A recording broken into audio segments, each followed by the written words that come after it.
Hello, good morning to all my dear colleagues. My name is Anna. I am the keynote speaker of this conference in Prague. Well, we are not in Prague, unfortunately, but we are doing this in an effort to join forces and to share knowledge, even if we are all in our houses and online. Now I'm sharing my screen with my presentation. Okay, let's go.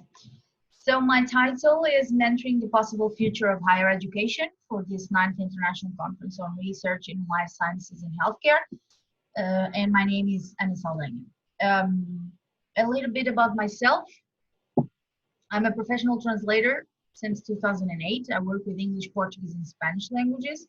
I'm a university lecturer in translation in Lisbon since 2014. I work as a pro bono mentor with my own mentoring programs.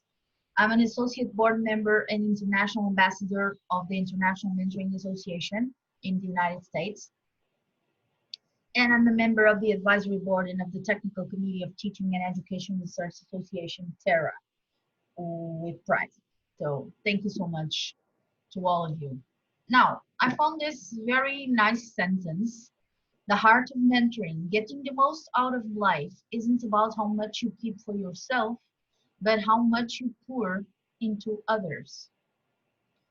So I think this sentence pretty much says it all, because this is what mentoring is. Mentoring is to pass a message and to give something from yourself to others. Because I truly believe that if you share something in the future, you will receive something else back. I truly believe in this. Why mentoring? Why we are talking about mentoring? Mentoring is an area of interest and started to be an area of interest in the 80s in the USA. It's widely used now. And it was mainly used in companies, lawyers, firms, agencies, etc. Today is also widely used, and the success rate is just incredible. So mentoring then expanded to the academical world, either mainly in the US and now in Europe. And is nowadays widely used in universities in USA with specific departments and academics and with a high percentage of success. In Europe, mentoring is not widely used as it should be, my point of view, of course, but some trends are starting to be developed by universities. So some institutions are trying to change things and to create something more professional, connected with the real world of work. Now, we all know, since we are all teachers, researchers, interested people, that there is a gap in universities between the real world and the academical world. So most of the teachers or lecturers or professors, as you want to call them, don't have the experience of the professional world, and they need it badly. So how can we close this gap? Of course, there is a solution for everything.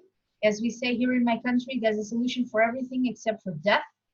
So we can create a solution if we all join forces. Mentoring is the solution from my point of view, because mentoring is advice from somebody professional, somebody working in that area, is experience. People like to know failures and successes of a professional. Professional orientation, very, very important. Profile improvement, career leveraging, networking, personal development. This is a central topic here, personal development, because most of the people who come to mentoring or to have a mentoring program with me are in the borderline of depression or quitting or trying to find another job different from what they have studied. And continuing professional development, the so-called CPD, which is also very, very important. Who would be the mentors in this case? Professionals of the area. And now there is a thing I need to explain to all of you. Mentoring versus coaching dichotomy. Why? Because coaching is the new trend now. I understand that. I don't agree with that, but that would be another discussion. Coaching is when you go to a coach to ask for advice, that person that coach is somebody knowledgeable, of course, but is not a person with experience in that specific area of work. For example, I can talk to a coach, and that coach might not have experience, or most of the times does not have experience in translation. So coaching is something directed with rules, with techniques, with orientation, and full stop. Mentoring, for you to be a mentor, you need to have experience in the area you are mentoring in. So I am a professional translator, I am a lecturer in translation, and I am a mentor for translators. So I have all this huge experience for 11 years now, which I can pass. Something a coach could not do. Experience between 3 to 5 years, because for translators and other areas, a career takes time to build, and it takes 1 minute to destroy, unfortunately. So we need to have experience, and we need to have our ideas well organized, and we need to have our ideas well structured. Professionals who know how to help, have a good sense of humor, very important, because our life is too serious. Have an excellent knowledge of the professional world and its evolution.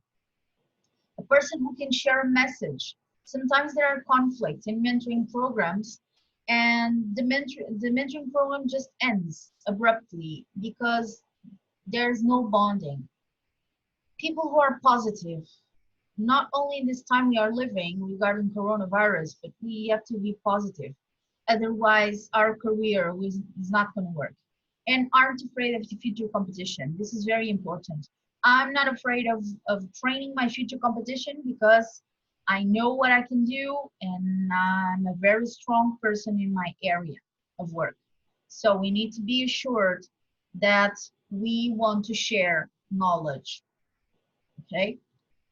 Important data, because most of the people in conferences ask me for data to justify what I'm saying.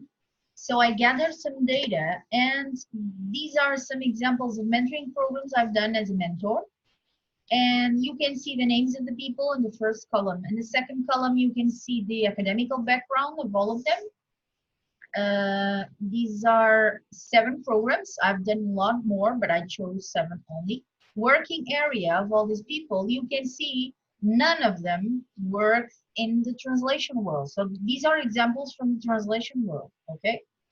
So there was a person, the first person was a lawyer, second person was a secretary, third person was working in a call center, fourth person was a secretary because she knew German, the fifth person was working in a bank, sixth person was working in social services, working with poor neighborhoods, and the last one, she was an English teacher. And the main question is, did any of these people have any knowledge of the professional world?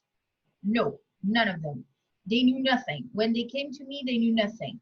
How the market was working, how were the prices, if they would have enough income, how could they find clients, etc., etc.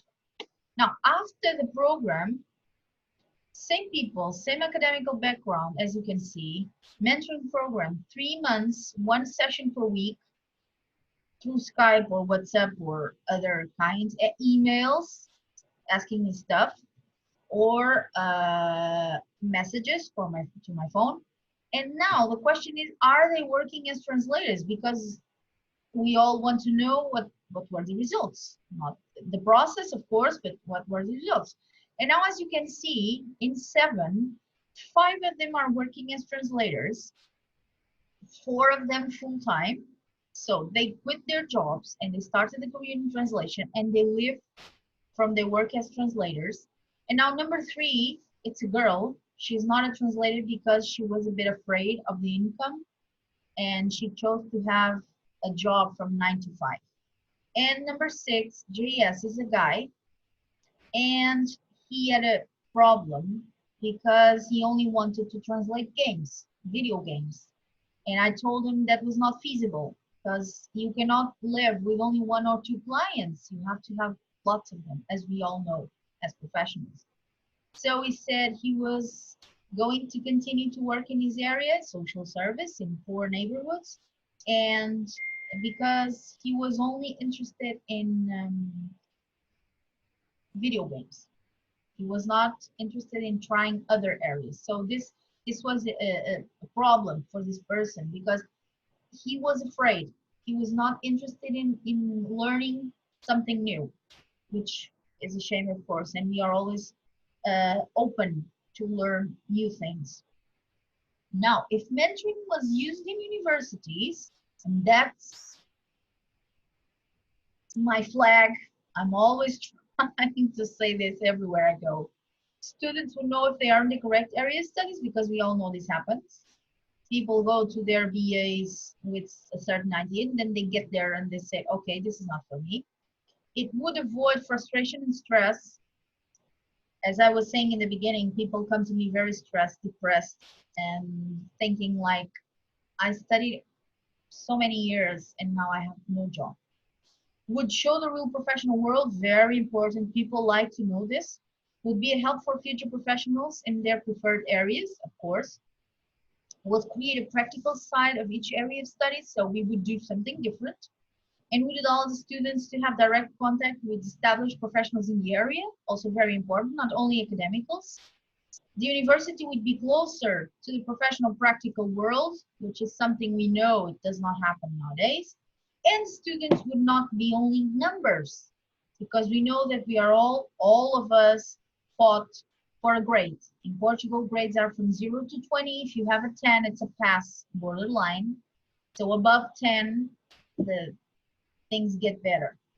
And in the end, in translation courses here in my country, people are just numbers because teachers just give in the grade and then they close their books and never open them again. And they feel they have learned anything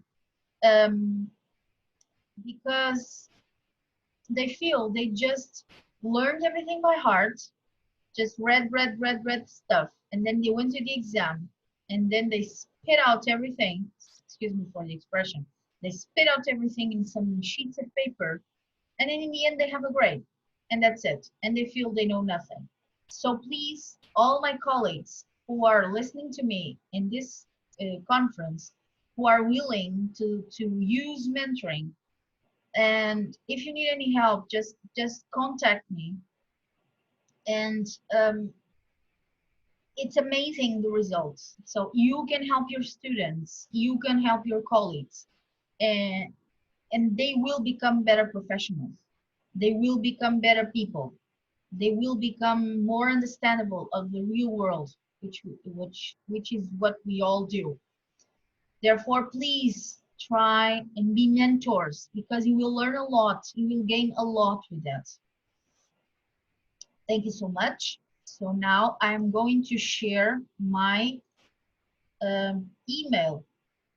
Okay, so this is still recording, so I'm sharing my email here. If anyone wants to contact me,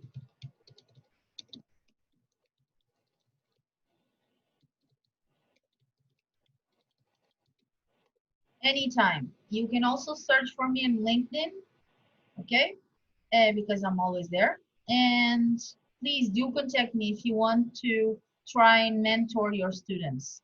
You will see the results are just incredible. Once again, thank you for your time and attention.